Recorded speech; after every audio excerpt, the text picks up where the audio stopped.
আজকে আরো ৩৬টা আসনে প্রার্থী ঘোষণা করেছে বিএনপি। এই ৩৬টা হলো ওই যে ৬৩টা আসন খালি রেখেছিল, সেই ৬৩টা আসন থেকে আরো ৩৬টা দিয়েছে। এবং একই সঙ্গে বোঝা গেল যে অনেকে কল্পনা করছিল যে এনসিপির আসিফ মাহমুদ সজীব ভুঁইয়ার জন্য রাখা হয়েছে, অথবা অমুক নেতা তমুক নেতা তাসমিন যারা নাহিদ হোসেন। এখন কিন্তু বিএনপি তার লাইনে হাঁটা শুরু করেছে এবং স্বাভাবিকভাবে ঢাকার আসনগুলো খুবই গুরুত্বপূর্ণ, এটা সাংগঠনিক আসন।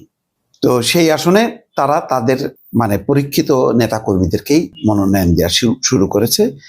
এর মধ্যে উল্লেখযোগ্য আমার কাছে মনে হলো যে ঢাকার 4টা আসনটা, যে 4টি আসনে আমি বলছিলাম যে এই আসনগুলো, ঢাকার আসনগুলো কনসিডার করার কোনো উপায় নেই।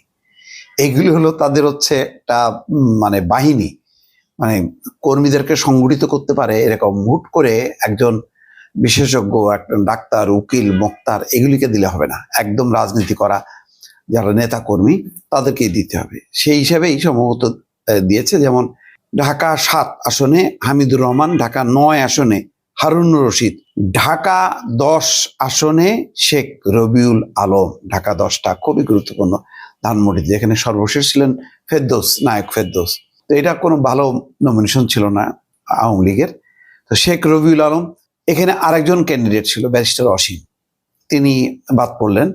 দুইজনের মধ্যে কে ভালো হবে, কে কোনটা ভালো মন্দ বিবেচনা করে হয়তো শেখ রবিউল আলমের দিকেই হাত বাড়িয়েছে বিএনপি। কারণ 2018 সালের নির্বাচনে কিন্তু শেখ রবিউল এই আসনে প্রার্থী ছিলেন, তো হয়তো সেই ধারাবাহিকতা তারা রেখেছে।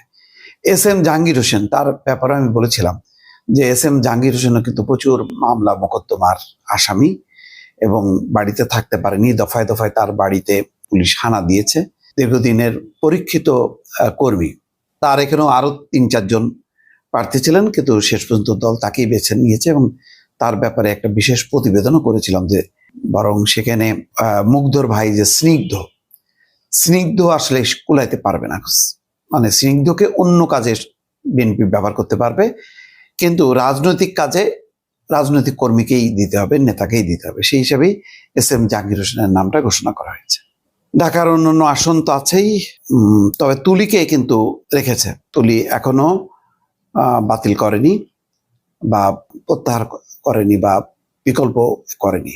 এখন সর্বশেষ যেই ঠাকুরগাঁ 2 আসনে আব্দুল সালাম, 5 আসনে একে এম কামরুজ্জামান নওগাঁ, জাহিদুল ইসলাম ধনু, এইভাবে মোটামুটি আরো 36টা আসনে আজকে নমিনেশন দিয়েছে।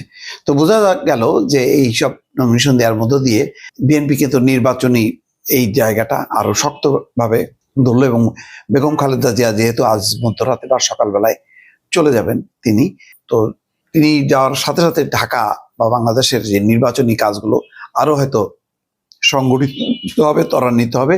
যদিও তাদের একটা উদ্বেগ উৎকণ্ঠার জায়গা থাকবে যে তাদের নেত্রী সর্বশেষ অবস্থা, কিন্তু নির্বাচনটা পেছাবে বলে মনে হচ্ছে।